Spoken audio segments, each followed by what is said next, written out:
8:46 here on a Thursday morning. That's the morning show with Jeff and Will. Joining us now for his segment, it's the executive director of the High Tor Animal Care Center, Rick Tannenbaum. Good morning, Rick. How are you? Good morning, Jeff. Good morning, Will. I'm good. How are you guys? Doing well, thank you. How are all the dogs and kittens and everybody else doing over in Pomona at the High Tor shelter? Well, they're stressed. And, I had like a whole other program planned for today.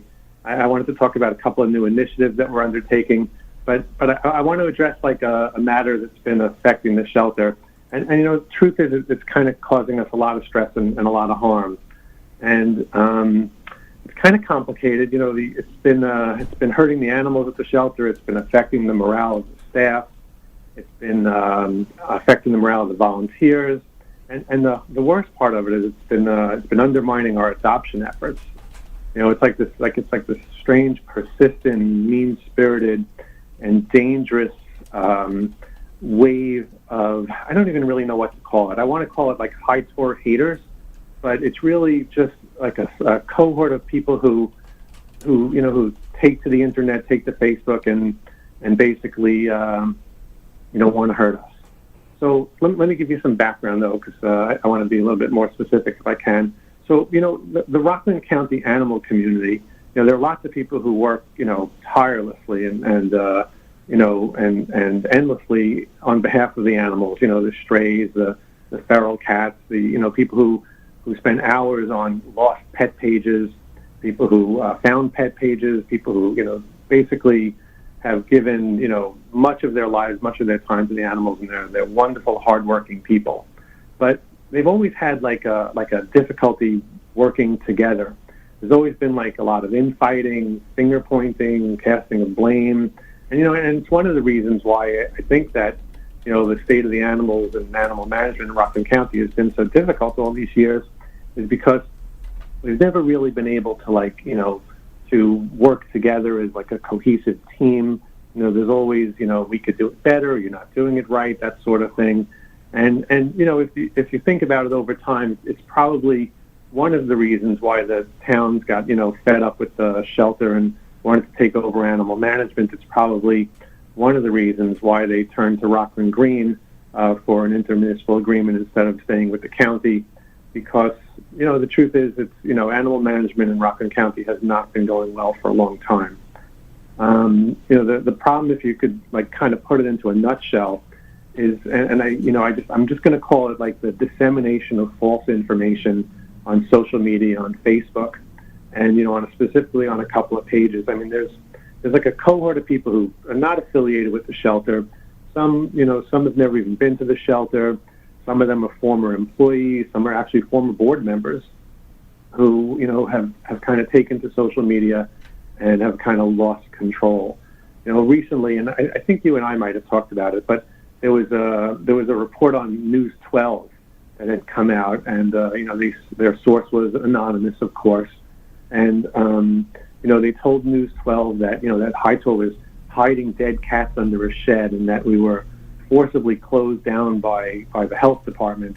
And in News 12, they arrived on the scene with their cameras blazing and hoping for some explosive story, but there really was none. But they did put together a report.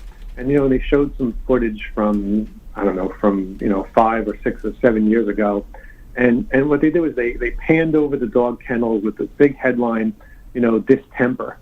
And it left the impression with people that our dogs had a distemper, which they don't and never have and don't have it. So, I contacted the station, asked for a correction, which they quickly did. They took down the video footage. But then they went ahead and on their website, they wrote something like that we had an epidemic of foot pad disease. Foot pad disease is like another name for canine distemper. So even though, we don't have canine distemper, I mean, they basically continued to disseminate that information. It was false. It was wrong. It was irresponsible, especially since they knew that that we didn't have canine distemper at the shelter. So, but what happens though is that like a story like that, appearing both on TV and on the internet, it grows legs. So the next hour or two, you start seeing all over social media, claims that, we were like the worst people in the world, that, were exercising abuse, neglect, incompetence. Then you start seeing things like, fact, people, high tours transferring animals to kill shelters. And it's like all this stuff is like, it's just, it's lies. None of it is accurate. There was I'll call it a normal Facebook page. It was a Rockland County cat parents page, which basically, said, no, I'm not going to allow this sort of stuff on my page anymore. It's too contentious. It's dangerous. They recognized it was hurting the animals, and they shut it down. And then the same group of people just went to another page, and just, it became a free-for-all on high-tour haters.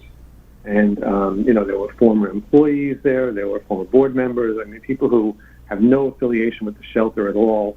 They just start piling on. And, we're not perfect. We do fire employees who aren't up to the job. Loving animals is a great criteria, but it doesn't give you a job at Hydro. It doesn't give you tenure. You still have to do the work and respect the animals and adhere to the protocols. And yeah, we have some people who have been let go or disgruntled who, I guess, have issues.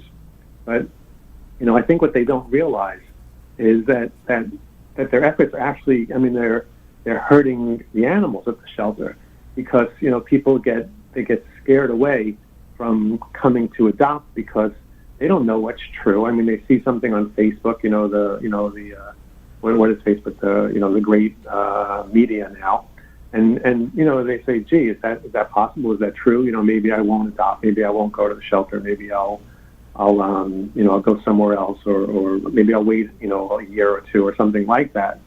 And what happened at the shelter? We're an open admission animal shelter. We don't have any discretion or any choice about what comes to the shelter. We have people bring, a paper bag full of kittens, a shoebox with kittens in it. The most packaging we get is the Amazon boxes with kittens in it. And, we don't create disease. These diseases arrive at the shelter. Sometimes they even arrive coming first through a veterinary office. Sometimes they arrive through animal control officers. Sometimes they just arrive through the public. There's salmonella out there, there's Giardia out there, there's distemper. And a couple of weeks ago, we received cats with distemper. Our isolation facility is a room that is about 7 feet by 12 feet. And we probably received, in kitten season this year, probably over 200 kittens. And we do the best that we can to screen. We do the best that we can to recognize illness. We basically adhere to protocols that should reveal, any communicable disease. Cats arrive with upper respiratory infections. All these things are very, very contagious. We received cats with distemper, and it got into our shelter. It's not so different from, a few years ago when ringworm spread through the shelter. Or, this is like a common shelter thing. We're not a pet store. We're not a veterinarian. We're not a boutique shelter. We're basically, we have to take whatever comes our way. We don't get to turn anything away. And, when trying to control the shelter, we basically had to shut down. We had to close to intakes. We had to close to adoption until we got a handle on the shelter, which is basically, it took, 2, 3, or 4 weeks. We did everything that we needed to do, and everything is under control. We're back open for adoptions. Everything is as it was. Nobody was abused. Nobody was neglected. All the medical care was provided. But still, the social media metaverse, or whatever we call it, just wouldn't relent. And I've actually copied some posts, and I've been reading them, and I urge the staff to stop reading it because it's just so ugly and so divisive. But we basically are not unlike any other shelter. We have our problems and we fix them. We're not evil. We're not bad. We have thousands and thousands of high tour lovers, but it's a dozen or a dozen and a half haters who take up all the oxygen. So it wasn't what I wanted to talk about on the show today. I actually wanted to talk about 2 initiatives that we're starting. One is just getting underway. It's called Pets for Vets. And what it is it's a program that we're doing in coordination with Bridges and with the Joseph P. Dwyer Veterans Foundation. And, we received a pretty substantial grant in the past for veterans purposes. And what we're going to start to do is to work with Bridges and with the Joseph P. Dwyer folks to pair animals with veterans on a foster to adopt situation. And basically it's going to be, try out the animals, see if you're comfortable with them. If you are, you could see it through to an adoption. Hightour is going to use this grant money to cover the adoption fees, cover any medical bills, provide food, support, training if it's a dog that they need. Basically the goal is to make sure that that the veterans who participate in the program are happy with the animals, that the animals are happy with the veterans, and we view it as a public service for the veteran community, but it also helps us to channel animals out of the shelter. I think I told you last time I was on that we're basically at dog capacity. We are getting an additional small animal trailer so that we could expand our capacity a little bit for small animals. We have a lot of dogs in foster, but we really need, adoptions. And this program is one of the things that will help us to move animals out of the shelter and into good homes. So, there's an event coming up in September where we're going to do a presentation at a veterans group, and we'll bring animals and we'll talk up the program, and hopefully it will get legs and help us quite a bit. But part of I guess if you put it together, maybe part of what's holding back some of our adoptions has been a lot of this negative press, and I would just ask the people who are doing it to recognize that the only people they're hurting are the animals. And if you have a grievance, give us a call, talk to us, see if you could sort it out.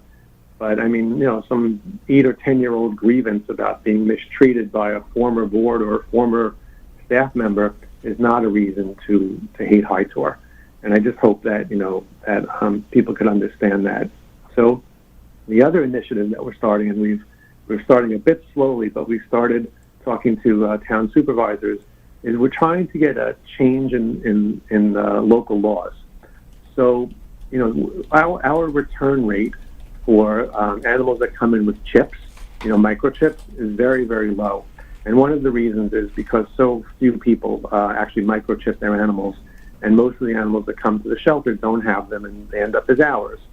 But what we had proposed is that when people get a dog license and they have to go for a rabies shot, that having a microchip become part of the requirement to get a license in the towns. And if we do that, then we could create, a database of our own and a database at the large microchip companies, and we could do a lot more return to owners.